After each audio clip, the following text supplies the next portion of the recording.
Hey guys, and welcome back to my channel. My name is Courtney if you're new, and today I really wanted to do a video based on how to be successful taking online classes. And I felt like my tips and tricks would be helpful to a lot of you guys because I've been doing this before the coronavirus was like a big issue.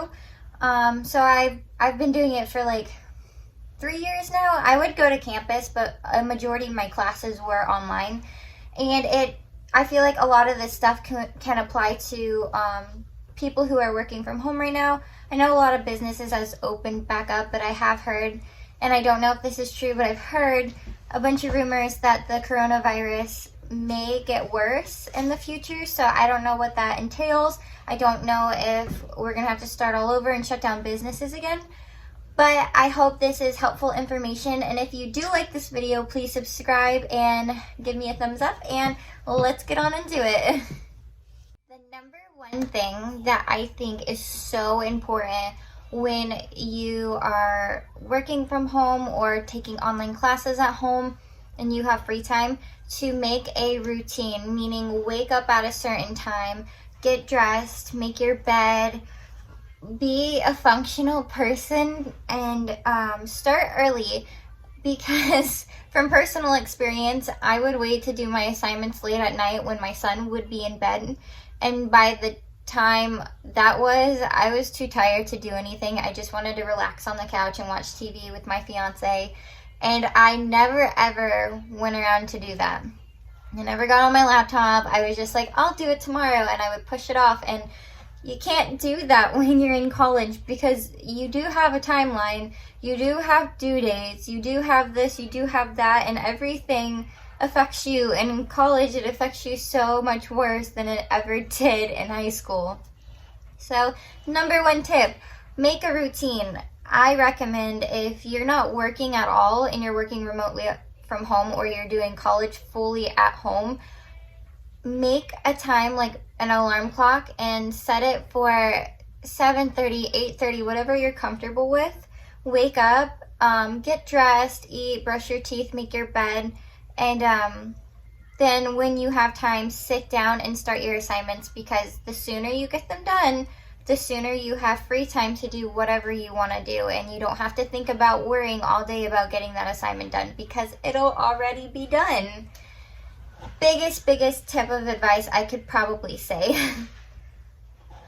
The next thing that I think is so important when you're doing online classes at home, or again working from home, is having your own workspace. I feel like working at the kitchen table is fine and dandy, but when you have other people living with you, for instance, a fiance who sits in the living room and plays on his Xbox and is super loud all the time, you're not going to concentrate. You're going to get distracted constantly, because you're going to be sitting there listening to that, and then you're going to be looking around the house like, oh my goodness, the kitchen needs to be clean, the dishes need to be done, the floor needs to be mopped. I do that stuff all the time. So what I did is, I used to have my desk in the living room. I actually moved it into our bedroom because he rarely ever comes in here unless he's going to bed. So I have my own safe spot, and I can concentrate, and I can close the door, and I can just focus. And another thing for the focusing is, I got these recently, the little AirPods. I didn't get the Apple brand just because they're so expensive, but I got an off-brand the other day, and I use these to tune him out when Levi is sleeping, and I don't have to worry about listening for the baby. They come in so handy because I can just plug them in. But this is the important part. You cannot listen to music with words in it or lyrics. I like to listen to natural, like nature sounds, or calming music with no lyrics. So like if you go on like Spotify playlists, they have tons of studying little playlists that have calming music, and like, or sounds of waterfalls or crickets, or just things that are soothing. Like, I don't know, anything that's soothing to you is perfect to wear these. Or especially when you're doing a lecture and you need headphones because everyone in your house is being crazy and loud, these bad boys come in handy. Even a regular pair of headphones, anything that can block out noise. And that's why I like my workspace, because I feel relaxed here. I sit here, I can concentrate. It can be anywhere in your house too. It can be in like a corner of a room, like where my desk is, or you can have an entire room dedicated to your office or your workspace, or it could also be your kitchen table, as long as you have that quiet time that you need. Sorry about my throat. But that is my biggest tip, is to make sure wherever you work, you cannot get distracted and you feel comfortable sitting there, because I've tried doing homework on my bed and assignments on my bed, and it's just, I get lazy, and then I get under the covers, and then I ended up laying down, and then I end up on my phone, and it's not good.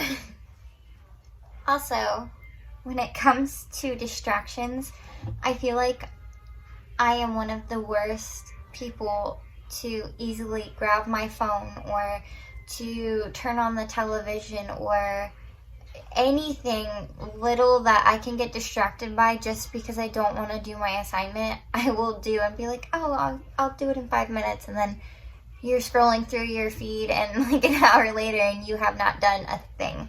So another tip that I want to mention is remove all distractions from your environment. Meaning, like, if you have your phone and you want to have it like in your space, make sure you use like an app like Flora or Forest, which basically locks your phone and it grows a tree for that amount of time that you have to study for or you want to study for. And if you go into another screen, your tree dies, and nobody wants to kill a plant. So I use this app all the time and I really love it. Another one is Netflix. Please, please, please do not put Netflix on in the background while you are doing homework. This is a big, big no, because I have done it and I've wasted so much time, especially when it came to finals and I was writing a report. I wasted so much time because I was watching a show on Netflix that I was actually binge watching, and I didn't do as good on that paper as I was expecting to. I learned from my lesson. I was a freshman at that point. I do not turn on the TV at all unless it is YouTube and it is like the nature backgrounds or the soothing music like I said earlier. Just make sure that whatever you do, you don't get distracted by, because that is so important. Time management is a big, big thing. And when you're on your phone scrolling or you're watching Netflix while you're doing your homework, you're going to be wasting a lot of time. My best friend in college has always been a planner. This has saved my butt so many times. I cannot stress that enough.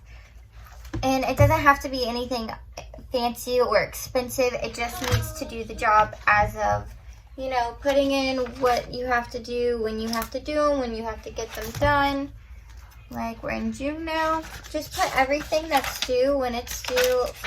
You know, it's basically, it keeps track of all your assignments, when they're due, when you need to get them done, if you can get them done early. It's basically like a to-do list in a book form. And it is the best thing ever, because there are so many times I have forgotten about an assignment. I've checked my planner and I was able to crunch enough time and, like, I want to say half-ass do it, but I was able to get a good grade because I did check my planner that night. I just think planners are very, very essential, even if you don't have a planner.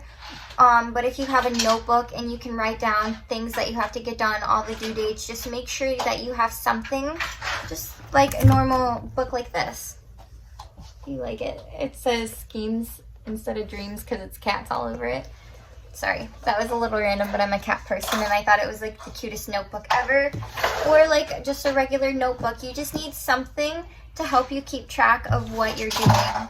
And planners are like the biggest part of college, because depending on how many classes you have, professors love to pile you with assignments, and they also love to make all the assignments due at the end of the semester. So you have to figure out when you need to do what assignment, why and when, and what's best for you.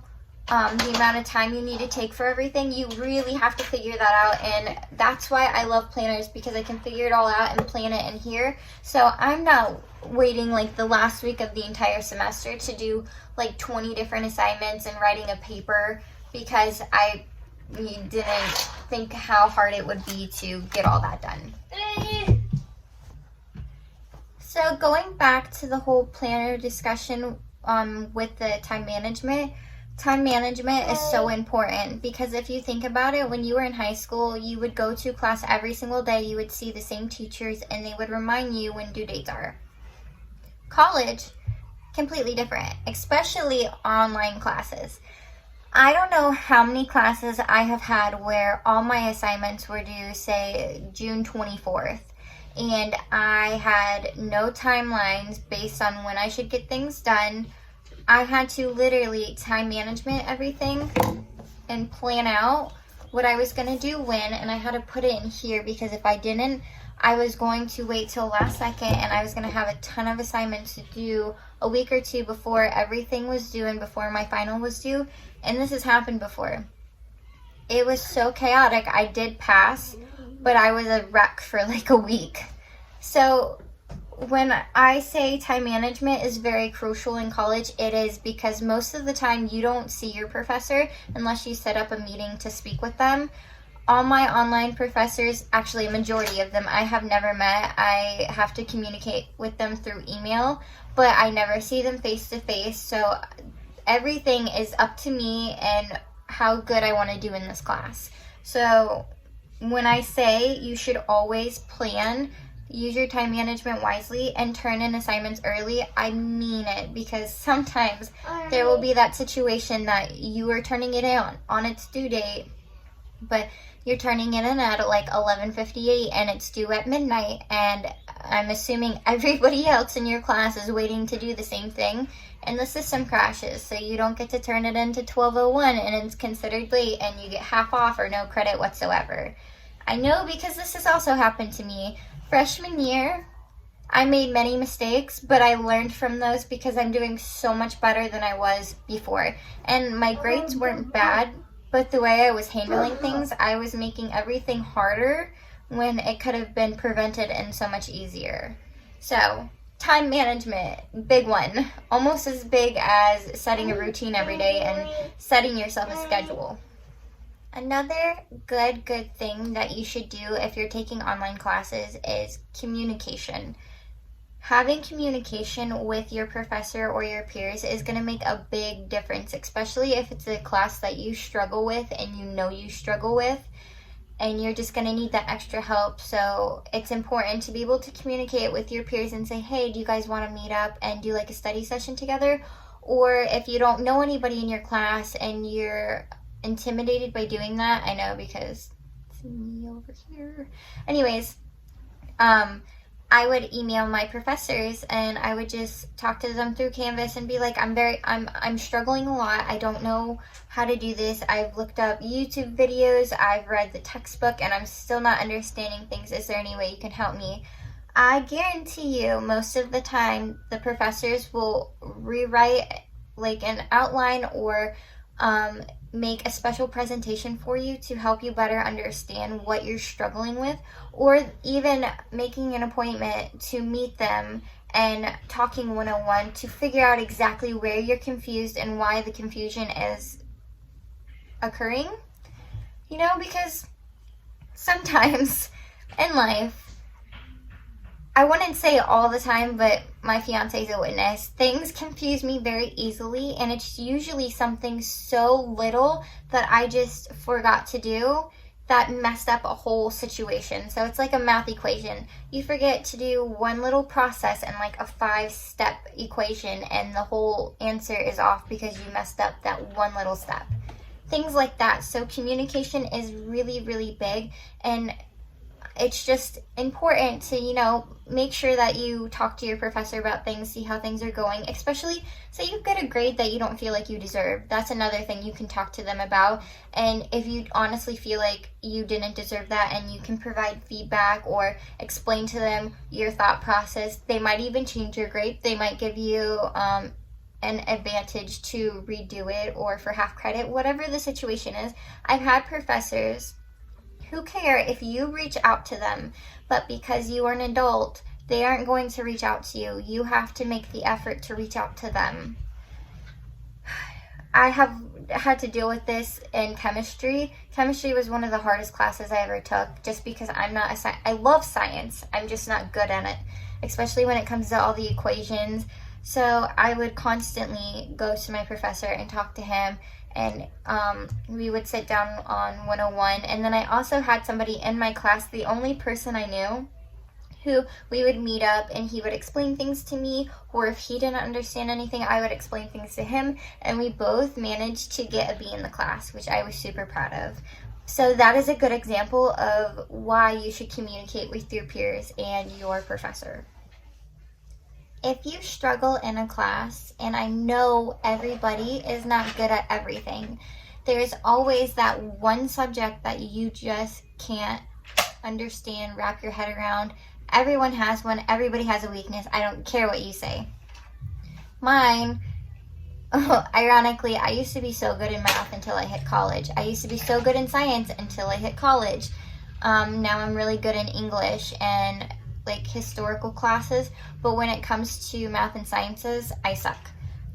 So finding resources that can help you, especially if you can't meet up with people, or you email your professor but you guys can't meet up because, like, for instance, the coronavirus, people really aren't supposed to be, interacting unless you're at least 6 feet away, and I know a lot of college campuses are closed. There are resources, there are websites online that you can go to, look up what topic you're looking for, and like Khan Academy is a good website. Also YouTube, a lot of people on YouTube who are professors or teachers or just are very good, and even tutors, they make videos based on, sorry about that, that was my son playing with his Hot Wheels. There are tutors and all kinds of people on YouTube who walk you step by step on how to do an equation or how to write a paper, or basically anything that I've ever struggled with that I wasn't able to get help from a professor or a peer just because it was the inconvenience or the time it was. I looked up on the internet and somehow I was able to find something, some type of resource to help me. There's textbooks, there's websites, there's so many different resources. We have the internet, so use it. Use it for your advantage. Don't cheat, but use it to help you. The last piece of advice that I could give to you guys that I think is very helpful, it might not seem big, but it is a big deal. It's what type of, like, Microsoft Word or any type of program that you use to type an essay. I have used, and I love Microsoft, but I've used it so many times where my laptop has crashed 1 or 2 times while I'm writing an important paper.